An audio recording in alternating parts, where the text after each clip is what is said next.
Today's shir this morning is sponsored by Shimshon Granik in memory of his mother, Sarah Bat Simcha. The Yortzeit is today on Yud Gimel Tammuz. And as usual, the shiurim for the year are sponsored by the Frist family in memory of Elisheva Sima Bat Zalman, Zechuna Levracha. Okay.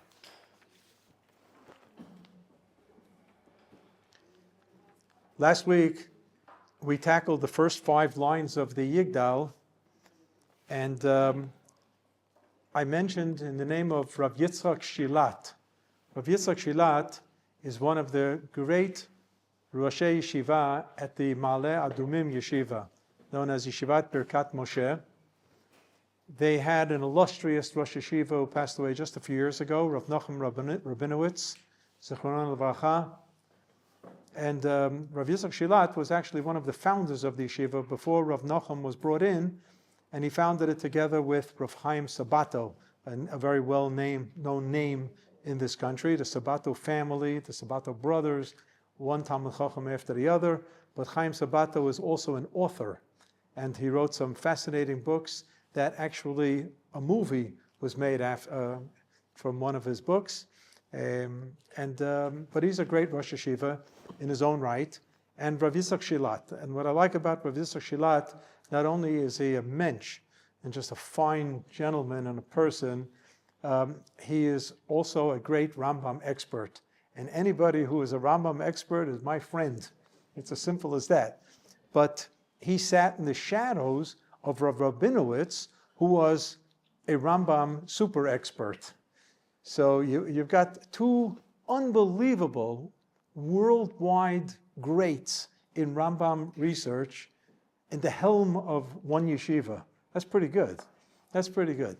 The other great of our generation in the scholarly world, but also a tremendous Talmid Chacham and unbelievable person, was the Rav's son-in-law, Rav Professor Yitzhak Tursky, who in Boston jointly served as a professor at Harvard University in Jewish Studies and was a Hasidic Rebbe. He was the Tolna Rebbe in Boston.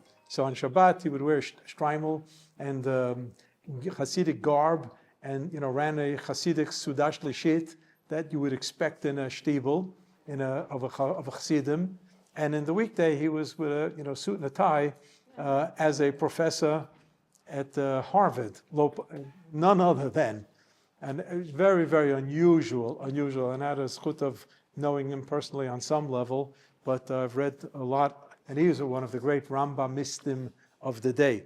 So Rav Shilat, when he publishes a few years ago his version of the Rambam's introductions in the Mishnah, when Rambam writes this Mishnah commentary, but within the Mishnah commentary, he's got some built-in introductions. That's a book in itself. So one is the very beginning, it's the introduction to Mishnayot, and then he has the introduction to Pirkei Avot, it's called the 8 chapters, and he has the introduction to the last chapter of Masechet Sanhedrin, which begins, Kol Yisrael yesh lahem chelek la'olam haba, every Jew has a portion of Olam haba. The Rambam then just unloads everything he wants to say about Jewish philosophy in a nutshell, and it becomes the 13 principles. So he has an introduction, even to the 13 principles he's got an introduction, but that's where he writes the 13 principles. So Rav Shilat puts out a book about all these various hakdamot, introductions. And in the introduction to the Perek of Chelek, he writes that the 13 principles, you can call them ikarim, you can call them yesodot, foundations, whatever you want to call them, 13 principles of Judaism. So what he does is he shows that the 13 can be divided into basically 3 different units. The first unit we actually did last week. It's the first 5, which talked about all of them in a nutshell, literally in a nutshell.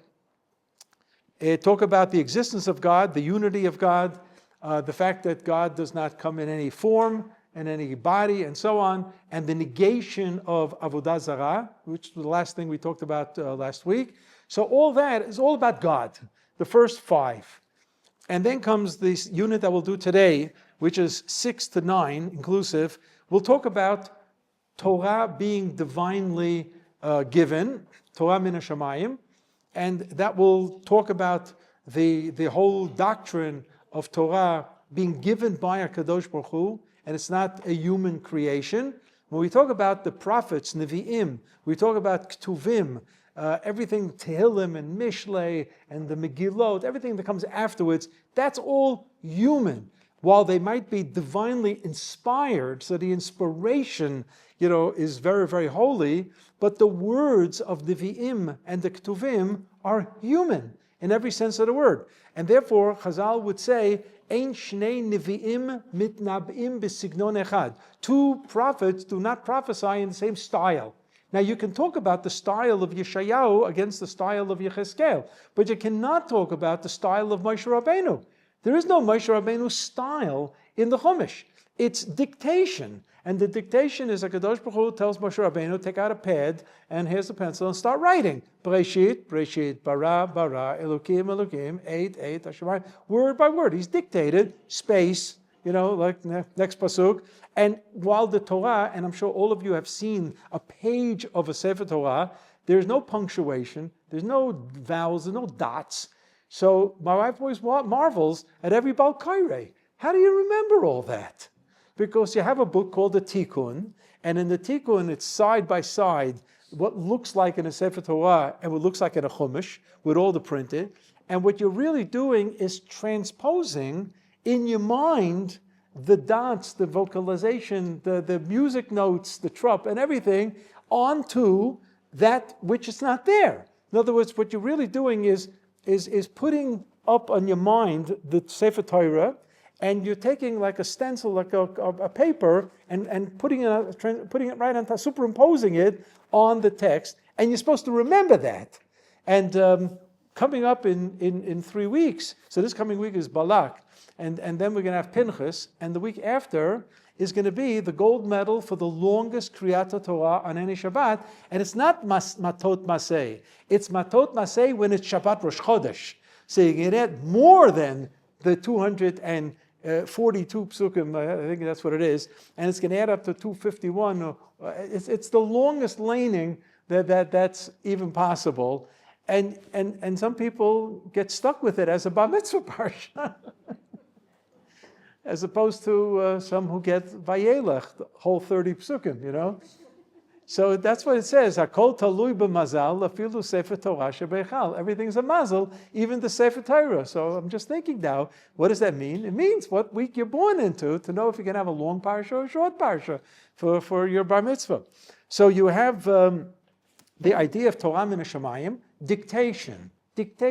There's a whole discussion in Masechet Baba Batra in the first chapter, in Daf Yigdal and Amabed. What about the last 8 psukim of the Chumash that talk about, in the past tense, the death of Moshe Rabbeinu? So there's actually an opinion that Yeshua wrote the last psukim, while the Rambam and the Ramban don't buy it, and they feel that if the Torah, in order for it to be complete, has to go to the bitter end, Leinei Kol Yisrael, so Moshe Rabbeinu must have been told those psukim too, but the Gemara says that he was told the dictation was done in a more benign and way that it shouldn't hurt Moshe Rabbeinu. So instead of giving him the words Vayamot Sham Moshe Eved Hashem, Moshe dies.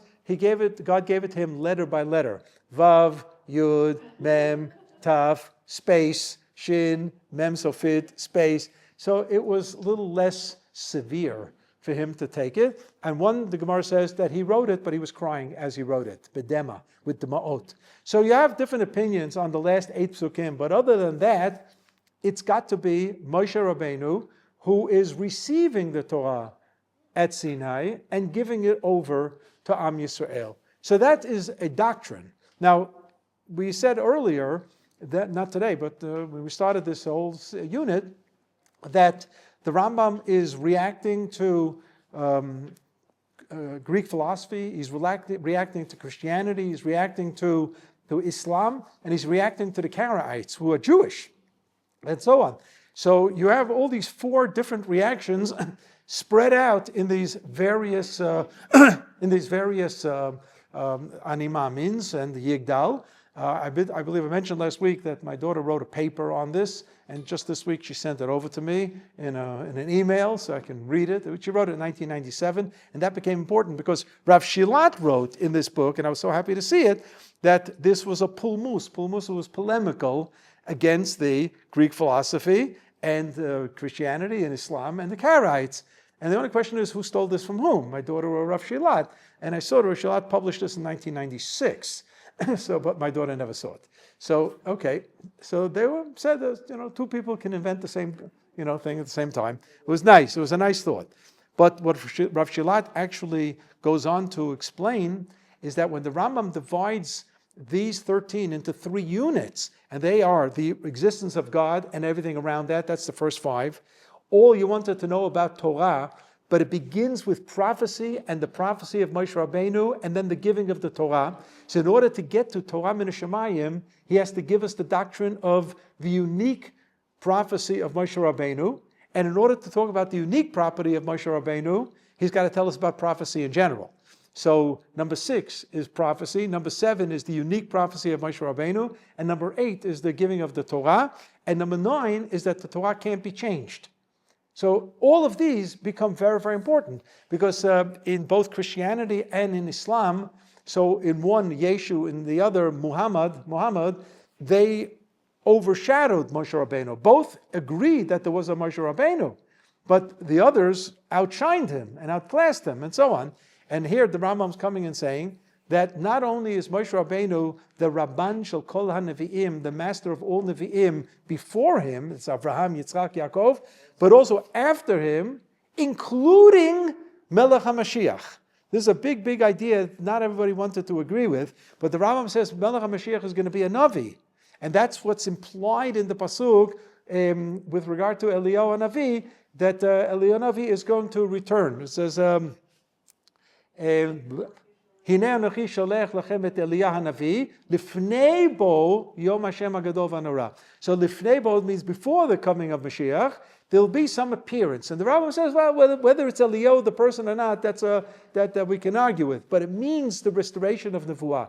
And Melech HaMashiach will be a Navi, but he will be great, and he'll probably be greater than most, but not as great as Moshe Rabbeinu. So the Rambam believes that the idea that Moshe Rabbeinu is the Rabban Shel Kol HaNevi'im, the master of all prophets, it's a fundamental yesod of Judaism. It's a fundamental. And clearly he's hammering home a point, both against Christianity and Islam on this one. And then the fact that the Torah can't be changed, so he's hitting both Islam and Christianity and the Karaites, who did not agree with our tradition of the oral law, and hence had changes in the mode of the way they believed Judaism was all about. According to the Karaites, where it says in Parshat Vayakel, with regard to Vayakel Moshe et kol hadav Yisrael v'nodem edom rem Hashem lo tevaru eish b'chol moshvotechem b'yom HaShabbat. You're not allowed to have a fire burning in your home on Shabbat. Now they believed that this was not the way it was interpreted by Chazal. You're not allowed to transfer fire on Shabbat. Let's say you have the fire burning in a yard-side candle, you take a match and you move it around. You're not allowed to do that on Shabbat. You're not allowed to transfer fire. You can do it on Yom Tov, but not on Shabbat. They believed that you're not allowed to have a fire burning in your house on Shabbat. And hence, you have to sleep in a cold house, you can't have a fire burner, and you can't have a stove on with a plata, and you have to eat cold. And here is where Chulent was born. Because we would do things to show that the Karaites were wrong, were dead wrong. And therefore, we're going to have a burning fire. We're going to put something there to show us that it's Shabbat. And that's why there's a blech in Yiddish or a plata in Hebrew and so on.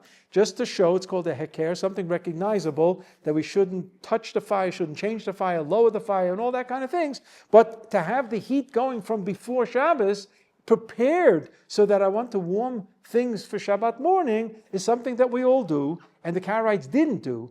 They had a different take on Lo Tevaru Eish B'chol Moshvotechem B'Yom Shabbat, among other things. And that was in violation of one of the Ekronot.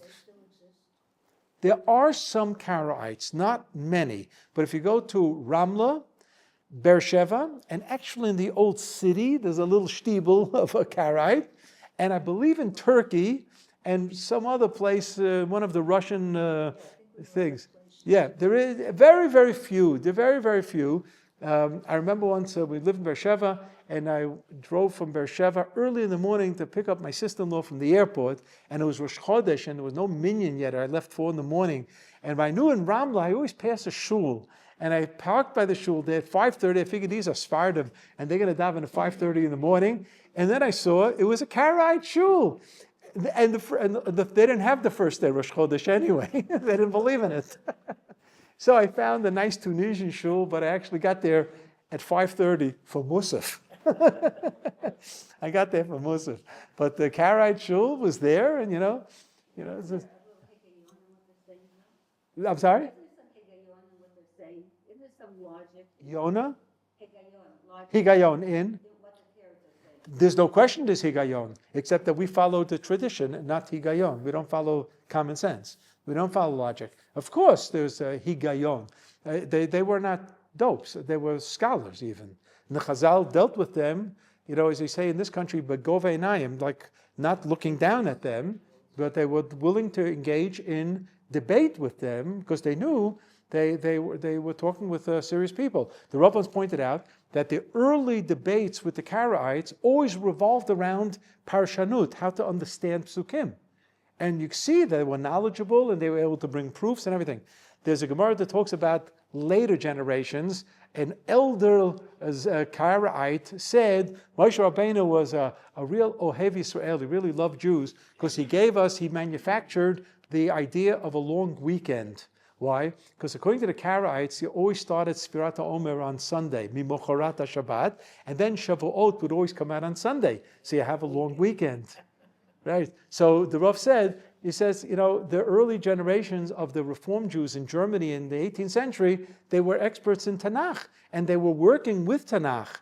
And when you get to the 20th century, he said, the Reform rabbis were talking about liberal ideas and so on. They weren't working with the sources anymore. It's very nice. Moshe Rabbeinu was a Ohev Yisrael, so he gave us a long weekend. But they didn't remember any longer what that whole discussion was all about based on an interpretation or misinterpretation of the Chumash. Yeah. I heard there were like 60,000 of them. But I wanted to know... Of what? Karaites? There may have been more. There may have been more. Are they still considered Jews? So Zoe, that's a question. The Karaites today who claim to have the tradition, so nobody's going to make them do full giyur, full conversion, but the Rabbanut might insist on what they call hitchachut habrit. If they want to come back and they want to become traditional Jews, to go through some ceremony. The only thing is that there were instances in the 13th century in Egypt where 100 years after the Rambam, where the Rambam really did a job on hammering down the Karaites, so much so that the Rav believes that's the reason he left Eretz Yisrael. He was here for a whole 6 months and goes back to Egypt. And the Rambam believed that it was forbidden biblically to live in Egypt, even today. And he goes there to really engage the Karaites. 100 years later, an entire Karaite community comes back to rabbinic Judaism, and there's no indication that they went through any giyur process. They just became chozrei b'tshuva. Shomonim almost probably goyim. That's right. They was probably imported from the east, but that's a question, right? Who does it? They don't think so. They think they're the original Jews. Fine, they think they're original Jews, but generally understood is the Assyrians would mix populations when they took over conquered areas, and the Assyrians brought Gentiles to Eretz Yisrael and brought the 10 tribes east. It was achlafat uchlusin, they transferred the population. But the Samaritans, the Shamonim, they believed that there was a local God. So the God in Eretz Yisrael was Yud Kei Vav Kei, so they started believing in it. That's all. It had nothing to... But okay, Beseda. They still do the Korban Pesach up there. You can go up there. Yeah, you saw it. Okay, good. Yeah. So you have... So I'm saying again, the Karaites in the 13th century, there was a whole community that actually is Choser B'Tshuva, and it had a lot to do with the fact that the Rambam did a job in undermining their whole belief. And And it took a few good generations, but it worked. It actually worked. So that second unit has to do with Torah and all about Torah. And the third unit is the last four, is going to deal with schar va'onesh, reward and punishment, and the ultimate, Mashiach time, and then Tchiyat HaMeitim, and the Rambam is going to talk a little bit about those, and that'll wait for the next year. So let's get into the line number 6 in the Yigdal that begins with Shefa Nevuato Netano El Anshe Segulato V'Tifarto. By the way, there's a question whether it's El with a segal, and it goes to the next line. El Anshe Segulato, to the human beings who are of special quality, or is it Aleph Lamed with a tzere, that it's God's name, and it's Shefa Nevuato Nitano El, that a Kadosh Baruch Hu bestowed prophecy to whom? Anshe Segulato V'Tifarto. So not everybody can be a prophet. The Rambam actually believes, unlike his predecessor, Yigdal Levi, in the Kuzari 100 years earlier, Yigdal Levi believed that every Jew who is a fine Jew, he doesn't have to be a Vilna Gaon, he doesn't have to be a great, he's a fine Jew, he keeps Torah to the best of his ability, he's careful, he doesn't do Averot, he believes in what you have to believe in, and he's a decent person. So Kadosh Baruch Hu can make him into a prophet.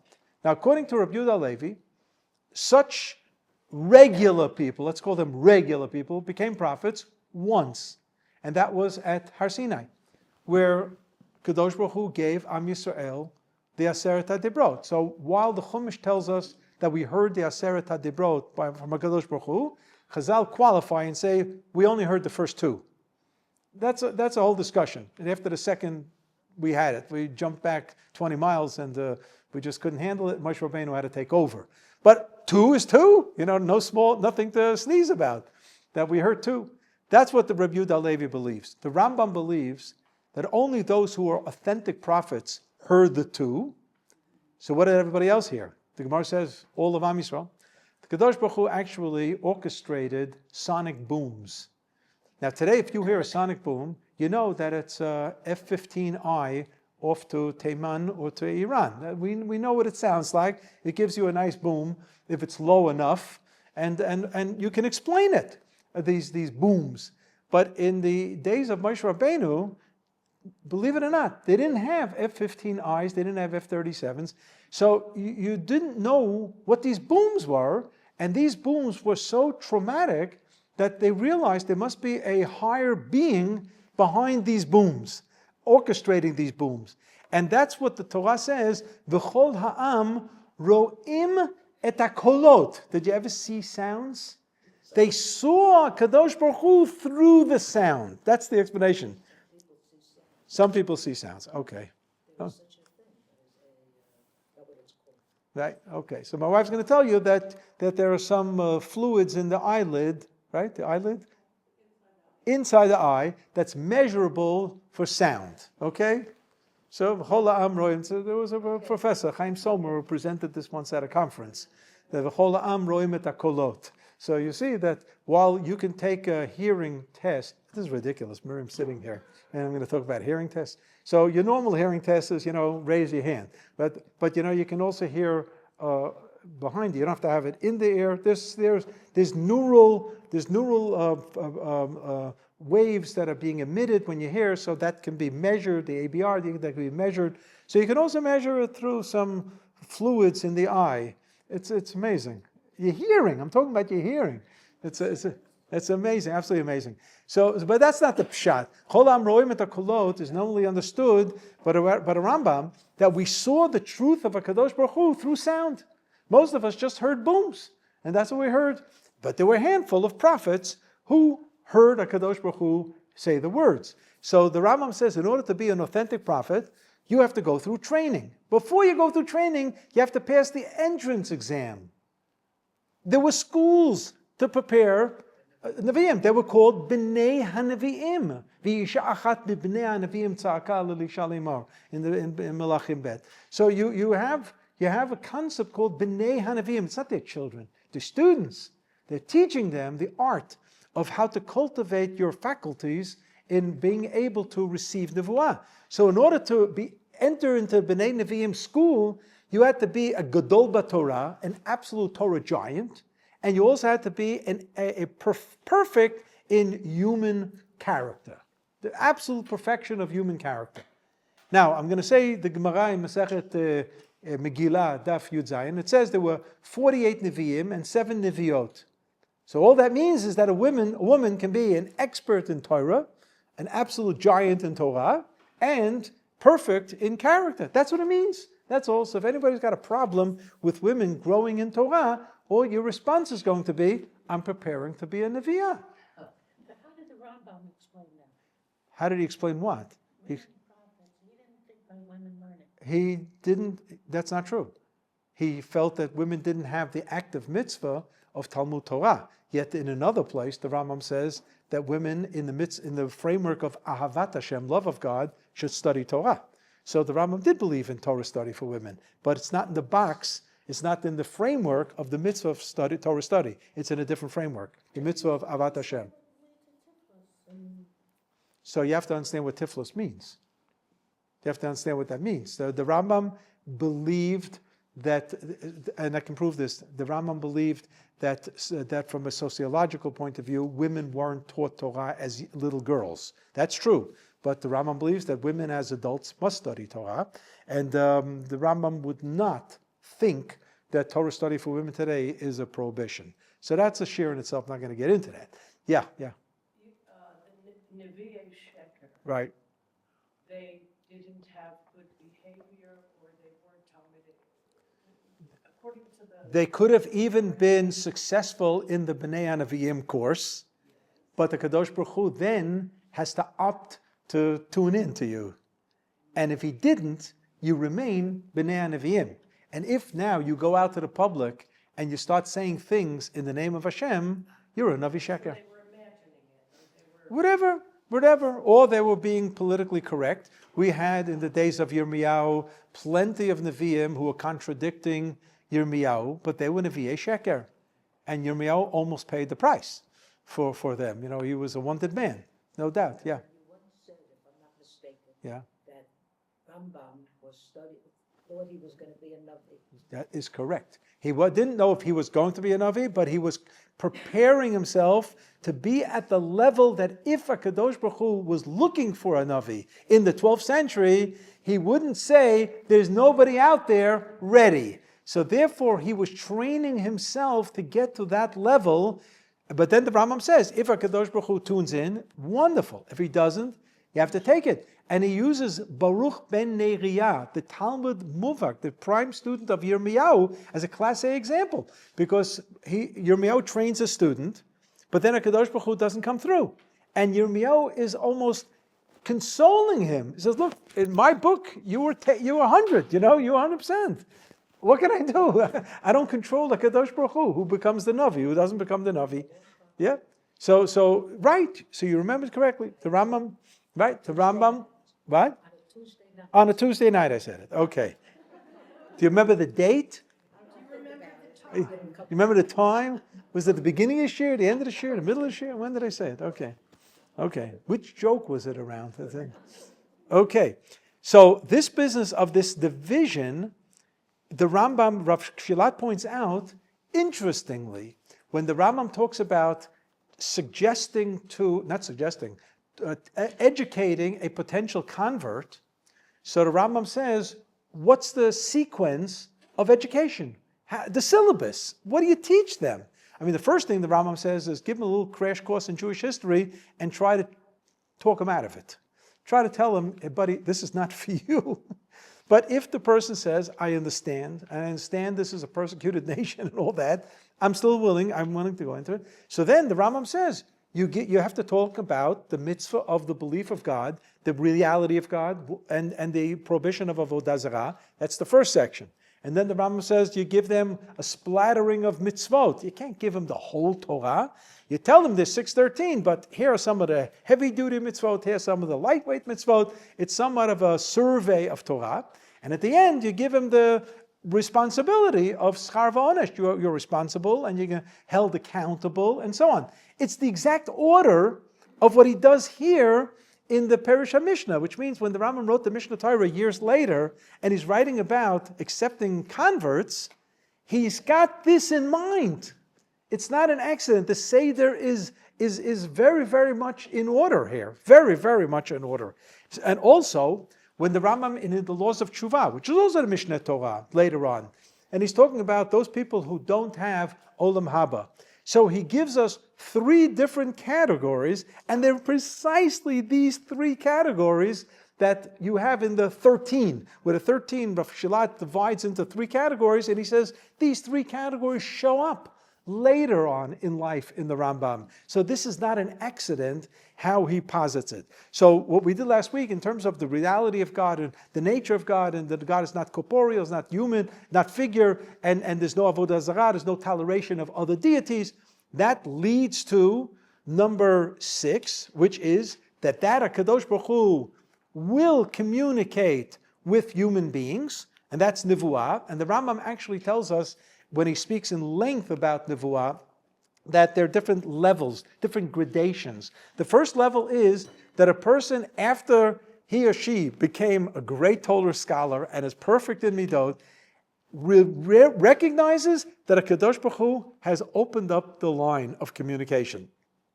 That in itself means you're a Navi. You sense, like lahavdil, you pick up a phone, you get a dial tone. You know there's a kav. There's a kav. The kav is not dead. The line is open and available for a Kadosh Baruch Hu to say something. Except he didn't say anything yet. But that doesn't mean anything. You're already a Navi. You're already a Navi because you have sensed the fact that a Kadosh Baruch Hu is now online with you. Okay. The higher level is Kadosh Baruch Hu has something to say to you on a very, very personal / private level that may impact on your life and maybe the life of your surroundings. Fine. Those kinds of Nevi'im never had their prophecies incorporated into Tanakh because it has nothing to do with us. It was local. But then there's a higher level of Nevuah where the message not only is for the locality, but it's going to impact on Am Yisrael for generations to come. Those prophecies, and they are the 48 prophets and the 7 Nevi'ot, their prophecies made it into Tanakh, and that's why the reading of Tanakh today is relevant. The messages, you're going to say, what am I reading this for? He's talking to the people at the end of Beit Rishon. They were of Avodah Zarah, and Yirmiyahu was talking about the Churban, and there was a Churban, and that's it. Let's put the book now in Geniza, and in Shemus. And what do we need this for? Because there's still messages. What the Yirmiyahu is going to talk about, the aftermath of the Churban, relates to us today. Today, in Tavshin Pei Hey, today. So that's those are the 48 and the 7. But if you look in Tanakh, they talk about 50 Nevi'im here, 250 Nevi'im there. Who are these Nevi'im? They were authentic Nevi'im. In the days of Eliyahu Navi, there were Nevi'im, plenty of Nevi'im. But they never made it into Tanakh because they had nothing to say to us today. Their messages, if they received messages at all, were very local, or they never received a message, but were tuned in to HaKadosh Baruch Hu. So that's number 6. Shefa nevuato nitano el anshe segulato v'tivato. And then comes 7, which is another category. Lo kam b'Yisrael k'Moshe od, naviu mabit et tmunato. Now this is a fusion of 2 psukim. One is the end of the Chumash, where Kadosh Baruch Hu says, Lo kam b'Yisrael k'Moshe od. There was no one like Moshe. But in Parshat Bahalotcha, where Aaron and Miriam are not yet aware of the qualitative edge that Moshe Rabbeinu has over all the other Nevi'im, because they thought Moshe Rabbeinu separated from his spouse because he was a prophet. We're also prophets. Maybe we should separate from our spouses.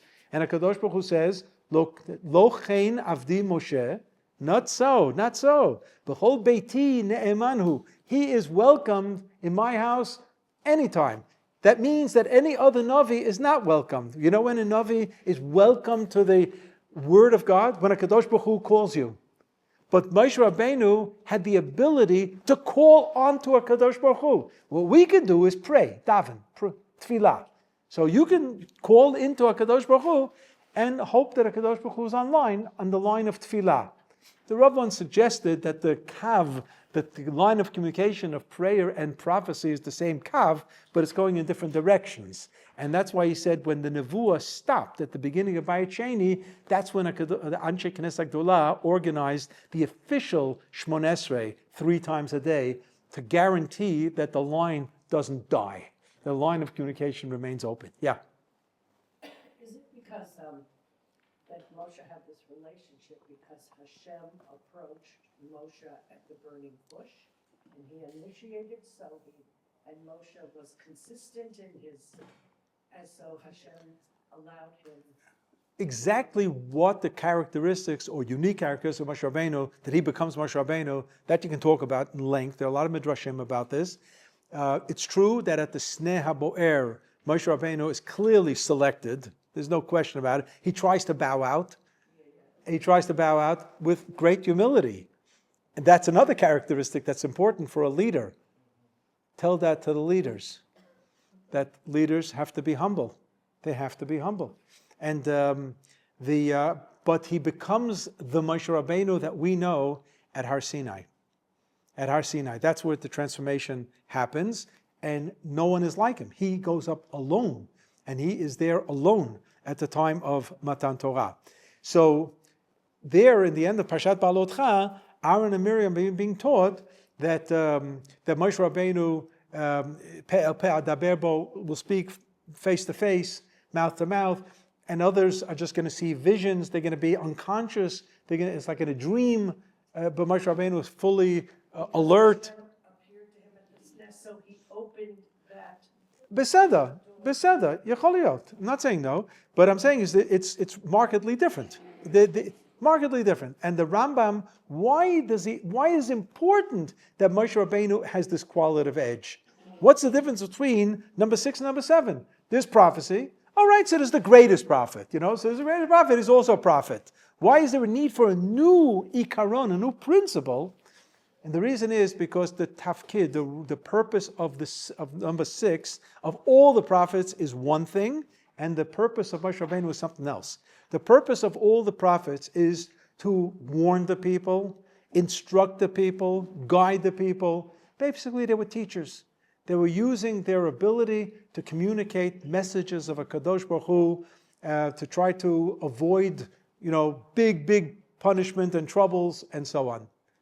Moshe Rabbeinu, that wasn't his primary task. Moshe Rabbeinu's task was Matan Torah, to go up to Har Sinai and bring the Torah. No other prophet has that ability. And that's why there's a halacha. Divrei Torah mi divrei Kabbalah lo yalfinan. Divrei Torah means a mitzvah in the Torah. Not divrei Kabbalah, the Zohar, means from the prophets. From the book of the Nevi'im, you cannot derive one of the 613 mitzvot. You cannot say, Yeshayahu says this must be another mitzvah. It doesn't work like that. If it's not in the 5 books, the Chamisha Chumshei Torah, it cannot be a mitzvah. You can derive all kinds of Torah ideas, halachic ideas, from the Nevi'im. No doubt about that, but they do not have the status of Divrei Torah, of being one of the 613. So that's because Moshe Rabbeinu is in his position as the one who receives the Torah and it gives it over to us. That's why the Rambam puts it here as the bridge to number 8. Torat emet natan lamoel al yad nevi'o neman beito. Rambam says it very clearly. It's through the prophet who was the ne'eman beito. That's Moshe Rabbeinu, where he says, Lo chen avdi Moshe b'chol beiti ne'eman hu. Moshe Rabbeinu is the chosen for this. He is able to take a look. Once again, that's the mabit et munato.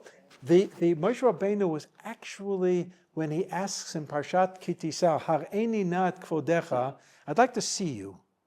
Now, there's interpretation. What did he mean? Moshe Rabbeinu knew that God was not visible. So what did he mean by that? He really wanted to know what makes God tick in terms of tzaddik v'ralo v'rasha v'tovlo. Here, Kadosh Baruch Hu is going to promise in the Chumash that if you're good, wonderful things are going to happen. If you're not good, terrible things are going to happen. And what do we see in life? To good people, terrible things happen. And to Rishaim, Arurim, Gmurim, they're living a life of, luxury. So something doesn't, in Yiddish we say shtim, something doesn't add up. Something doesn't add up. And this was the question of Tzadik V'Radlo B'Rashav V'Tovlo.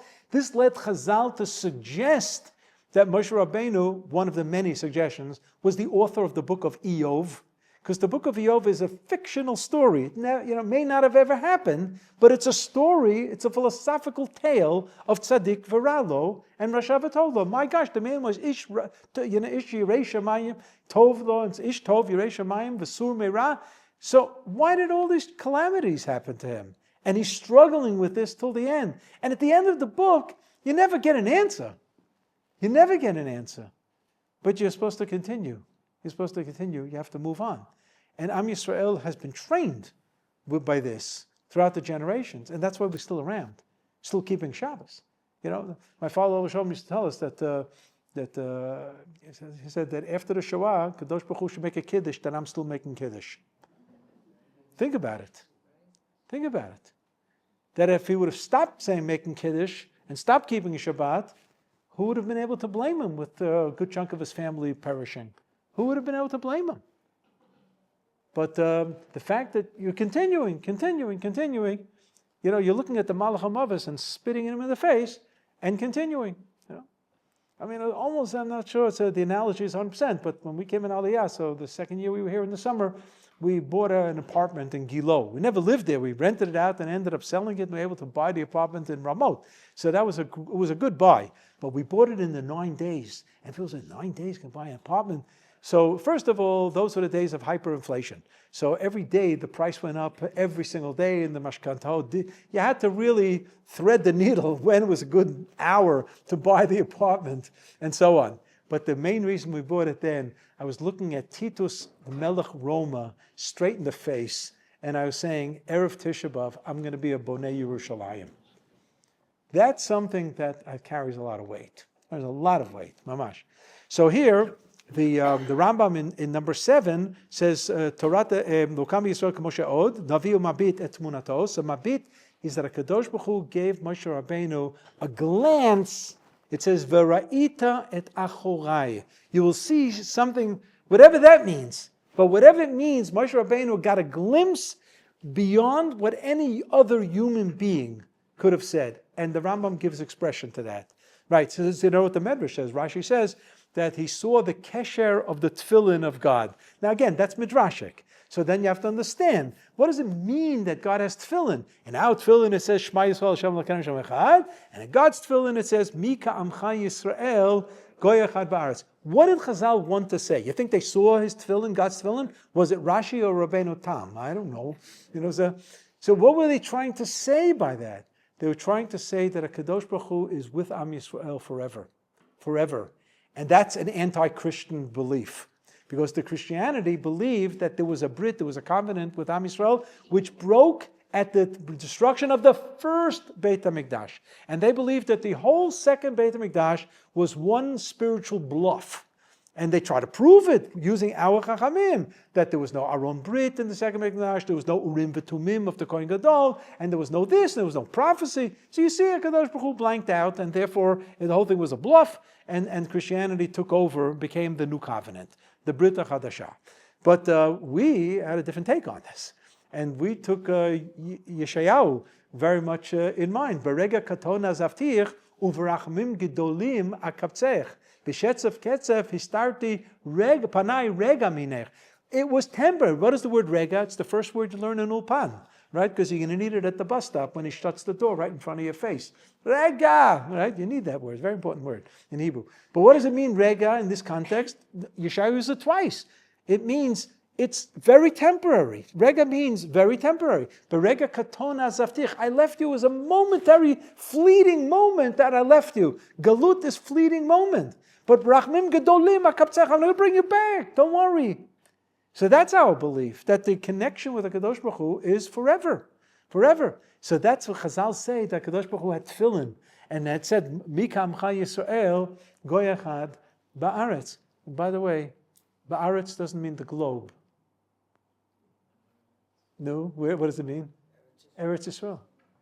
That's how the Rambam defines Eretz Yisrael.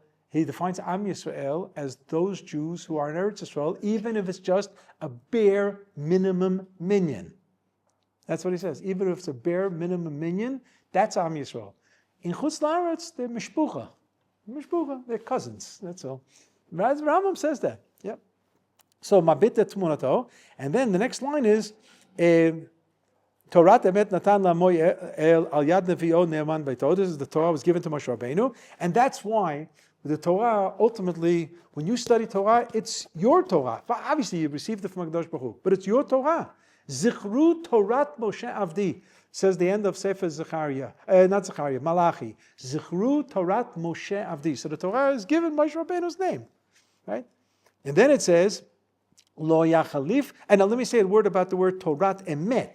You know, there's a difference between Emet and Shalom. There are two different types of leaders. There's the Moshe Rabbeinu style leader, and there's the Aaron HaKohen style leader. Moshe Rabbeinu was absolute truth. Moshe v'Torato emet. Whereas Aaron was the great compromiser. The Gemara talks about this because he was Ohev Shalom v'Rodev Shalom. He was a peacemaker. And sometimes as a peacemaker, you know, you put the absolute truth on the side and you'd rather live with something that everybody can live with. So which is the desired leader? The answer is you need both. And that's what the Gemara says on the two psukim in Parshat Va'era. One pasuk says, "Hu Moshe v'Aaron." This is Moshe and Aaron. The next pasuk it says, "Hu Aaron and Moshe." Well, let's get it right. So Aaron was older, but Moshe was greater. So what the Gemara says, it says, "Melamed sheshnehem shkulim," that they were equal. So Rav Aaron Lichtenstein asked, "Equal? How can you say equal? Moshe Rabbeinu was greater than Aaron. You can't say they were equal." So shkulim doesn't mean equal, it means interdependent. You require both. And he gave a few good examples. Where in the third parak of Pirkei Avot, it says, Im ein Torah, im kemach ein Torah. And then it says, Im ein Torah ein kemach. Kemach means food, material. So if you don't have food, you're not going to be able to study Torah. You're not going to be able to do it. So you're going to say that kemach and Torah are equal value? No. It was interdependence. You need both. You need an Aaron type and you need a Moshe type. So this coming Sunday is Shiva Saba Tammuz, and the Navi Zechariah says that these tzomot are going to be Yamim Tovim, the tzom haravi'i, the tzom of the 4th month, and the 5th month, and the 7th month, and 10th month. Tzom Yel Yu lebeit Yisrael, lebeit Yehuda, lesasonu simcha lemodim tovim. You know when that's going to happen? V'hamet v'hashalom ehavu. When Emet and Shalom get together once again. I don't think we're there yet, but we're working on it. We're working on it. So Moshe represents Emet. That's why in a Sanhedrin situation, Moshe Rabbeinu was there. It said, Parshat Ba'alotcha, Esfali Shivim Ish Miziknei Yisrael. We should have a Sanhedrin, but we know that it's 71. So the one opinion is, Chachamim said, it's Moshe Rabbeinu who was Mr. 71. Except that Moshe Rabbeinu, let's assume 70 voted A, and Moshe Rabbeinu said B, it's halacha k'Moshe Rabbeinu. Why? It says, Moshe shakul keneged shiv'im. He was equivalent to all the 70. He had veto power over the 70. After Moshe Rabbeinu, it's got to be 36 against 35. Acharei rabim lahatot. It's going to fall by majority. But Moshe Rabbeinu had veto. So I remember once at the beginning of the school year at YU, so the whoever was the Rosh Yeshiva, my days was Dr. Belkin, Zechron Levracha. So he decided what Gemara the yeshiva is going to learn that. It was one of his last things of authority as Rosh Yeshiva. Beseder. So he would decide. But he never interfered with the Rav. What the Rav could learn whatever he wanted to learn. So we would come in September, not knowing what the shir was going to be. But the first few days he would give on Rosh Hashanah and Yom Kippur anyway. So that would start after the Chagim. But he would tell us at the beginning. So one year he comes in and he says, all right, what would you like to learn? This is very highly unusual. He's going to ask us. So one guy says, Mesechet Bab Metzia. What would you like to learn? He says, Chulin. What would you like to learn? Shabbat. And after a few times, it goes around. The Rebbe says, okay, we're learning Psachim. So, which nobody suggested. So he says, you want to know why I asked? Because I'm a Democrat. But Moshe ole al gabehen. Moshe overrules everybody. So he broke the ice. The beginning of the year was very tense. And that's how, with a little fit of humor, he broke the ice. Moshe ole al gabehen. Okay, you can have opinions. I'm a Democrat, you know. But they said, Lo yachalif ha'el v'lo yamir dato le'olamim lezulato. This is number 8. This is number 9 already. So let's see what number 9 is in the Ani Ma'amin. If you look down below, where it says Ani Ma'amin be'emunah shlema, shezot haTorah lo tehei muchlefet, will not be changed. V'lo tehei Torah acheret me'et haborei yitbarach shemo. There will be no other Torah other than the Torah that was given, and it does not change. Now, what the Chachamim had a right to do, and I'm going to use the word temporarily, emergency, crisis moment, or the halachic language, sha'at hatchak. Sha'at hatchak. They could suspend a mitzvah. They could suspend a mitzvah in the Torah and say, for whatever reasons, this mitzvah is suspended, but it's not permanent. What the Chachamim were not allowed to do was make a permanent change in the Torah because it would negate number 9. Torah lo tehei muchlefet. You can't change. Now this was really against Christianity big time, also against Islam. You can't change Torah. That's all, because Christianity, they believed the Old Testament is there, except that the mitzvot are no longer binding. They're no longer binding because whatever, there's a New Testament now, and you don't have to keep mitzvot. And indeed, Christians don't keep mitzvot, even though they believe in the Old Testament, but they don't believe in that it's in force today at all. Torah lo tehei muchlefet, and the Islam as well. Islam was after Christianity, but also the Quran supersedes. So the Quran in Muhammad, he thought that we're going to be more Pope than the Pope. So if you have a one-day Yom Kippur, we're going to have a whole month of Yom Kippur. Ramadan, we'll fast for a month. It's chaval that they eat at nighttime, because they should do a month fast, and it'll solve a lot of problems. But and the same thing with regard to Shabbat for the Christians, they move to Sunday. They move things and so on. The idea of Torah lo tehei muchlefet. So there was a speech that the Rav gave once to the Mizrahi in America, and it's printed in the book Chamesh Drashot. It actually came out in the first version, 4 drashas. By the time they translated it, there was already another drasha, and it came out in English called The Rabbi Speaks, right? So in those drashas, there were manifestos about religious Zionism. So there, the Rav, among other things, said that even though there are 13 principles by the Rambam, we can really add a 14th. And I'm not referring to the issue that Rav Nachum Rabinowitz suggested, that there really is a 14th. We'll talk about that not today. But the Rav said it as a concept. There's really another ikar, and he formulates it. Ani ma'amin be'emunah shlema she. He says that Torah is applicable and can be enforced in every possible situation and circumstance, whether political, economic, social, technological, name it, whatever type of era that you live in, geographic, any type of era, the Torah enjoys elasticity and can be relevant in every single scenario. And there's no need to get up and say, in this generation, in this time, this mitzvah is outdated, and therefore we don't have to keep it. And the Rav said, this is an ikar. And then, as he was developing this 14th principle, he says, and by the way, the Rambam actually says it in the 9th, Torah lo tehei muchlefet. The Torah cannot be changed. And what is he saying by that?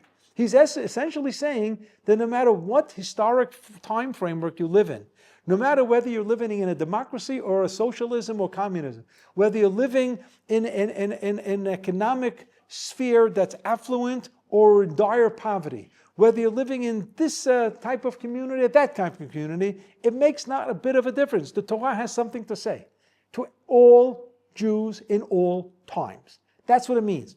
That's why there's a Torah Sheba'al Peh, an oral law. If everything would only have been committed to writing, then the Torah would have broken up in certain generations. It would have become antiquated and outdated. But because the Torah is there, with particular rules and regulations of how to interpret that which is in the Chumash, it allowed the Chachamim this elasticity to broaden and sometimes shrink, certain areas, and with biblical backing to it as well. Yeah. I was just going to ask, what kind of a mitzvah would they temporarily cancel, for example? So I'll give an example. It's a Mishnah. It's in the end of Masechet Sanhedrin. So we don't have capital punishment today because we don't have a Beit Din of 23 who have smicha to do it. But in the days of Beit Sheni, they did have it, and there was capital punishment. But when there was capital punishment, the halacha was one per day. You don't execute more than one per day. One of the things that Chazal were doing was not to get used to executing. So much so that they actually said if a Beit Din executes once in 70 years, it's already a bloody Beit Din.